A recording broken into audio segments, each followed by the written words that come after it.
My mom actually diagnosed with cancer when I was about to come out closet to her. I don't know. I feel like the timing of her diagnosis just seems a little suspicious. It's like her cancer diagnosis just put my coming out in remission. Like I'm here trying to say, I'm here, I'm queer, and then she was like, well, I'm out of here, right? He's tackled grief, identity, and coming out all through comedy. After rave reviews in New York, London, a queer Asian comedian, Ricky Sims, brings his one-man show Coming Out to Dead People to Chicago's Annoyance Theater. Joining us now in studio is Ricky himself. Good morning. Good morning. Thank you so much for having me. John. You have something next to you, and I just want to address the urn in the room. Where did you get a rainbow urn? I actually got it from Amazon. Of course, yeah. I looked up gay urn, and yeah, and that's how it got it for me. Yep. Right yep. to the door. Nothing's inside there, so.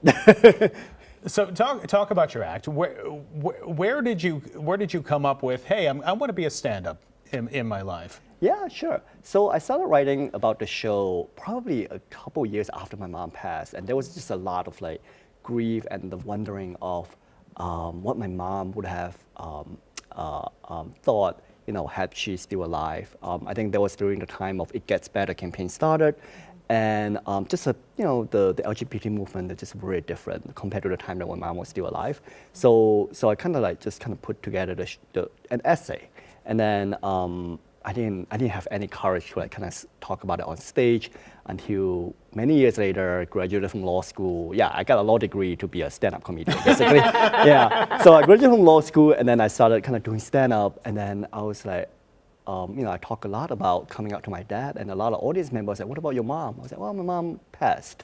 And I was like, wait, I can actually write about her.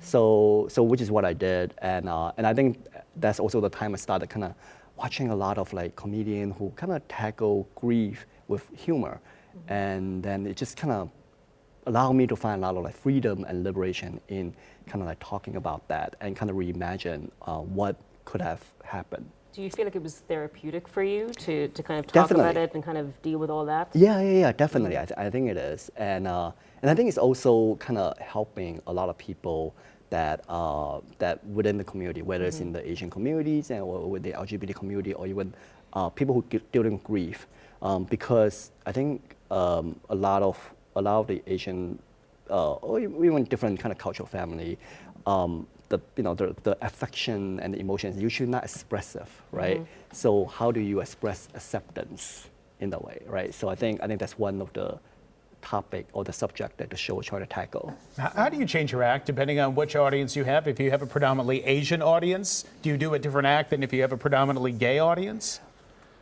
I probably get a round cheer when I have more gay audience. I was like, you guys get the joke. So yes, I don't change it significantly. I think I change a lot more when I do the show in the UK as opposed to in the US. There's a different sense of humor. There is a different sense of humor. Yeah, talk about that. What is the difference there? I think in the UK there's just a lot more acceptance of storytelling style of humor, right? And then when they hear a punchline, they were like, I'm expecting you to have the punchline within the story that they make sense. Whereas in the US, I think a lot of time it's just like, give me 3 to 5 punchline within a minute. It's a very kind of like comedy club style of like. Sure, they want set up joke, set exactly. up joke. Yeah. I think Ireland and the UK have a similar sense of humor. They're invested in the story probably more so than they're waiting for the punchline, like you said. Yes. We don't have a lot of patience here in the US, do we? No.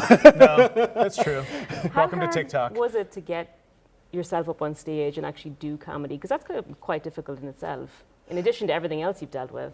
Yeah, I think it's it took me a while. I first started the show when the first iteration of the show. I did it at a karaoke room at the basement of a Chinatown restaurant with my friends who just came to support, and then I started kind of doing it at different black box theater, and then brought it to Edinburgh Fringe, and then London Off West End Soho Theatre saw the show, and they said, oh hey, can you why don't you bring it to London to do it, and then I did it, and I don't know, I just felt like after a while, it got better and easier. And then the more people who come up to me after the show and share their story, whether they're in part of the API community or LGBT community or not, right?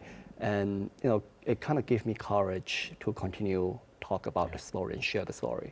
All right, Ricky, Yeah. thanks so Thank much you. for being here. Do appreciate it. You can Thank catch you. Ricky tonight at the Annoyance Theater at 8 o'clock. You can find tickets online. Follow Ricky on social media as well. All of the information right there on your screen. Really kind of a nice day to go inside and watch a comedy show anyway, Tim.